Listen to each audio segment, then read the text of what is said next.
Okay, we're going to have a look at Boyle's law. Boyle's law states that the pressure of a gas before times by the volume of a gas before is equal to the pressure after a change times by the volume after the said change. You can rearrange this formula to work out any value, P1, V1, P2 or V2. Just remember that these values here are before a change and these ones are after a change has occurred. To rearrange a formula or to make each thing the subject, you need to get one value on its own on either side of the equal sign.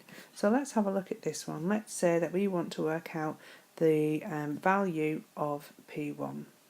So what you've got to do there is you need to divide each side by the number which is next to P1 so you can get it on its own. So here we want to find P1, so we want to try and divide everything by V1 so that we can get P1 on its own. So if we divide by V1, and we also have to divide by V1 on this side as well. Now when you have a number which you divide on its own, so in the case of this one here is V1, V1 divided by V1 is equal to 1, so we can cross out V1 and we can cross out V1 here. That gives us, if we rewrite the formula, P1 is equal to P2 times V2 over V1, and that is how you rearrange the formula.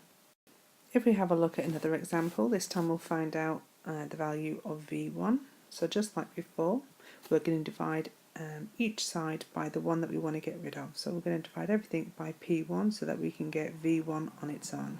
So if we divide by P1 on this side, we also have to divide by P1 on this side.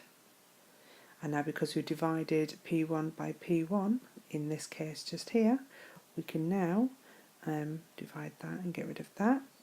And that gives us the formula rearranged as V1 is equal to P2 times V2 divided by P1.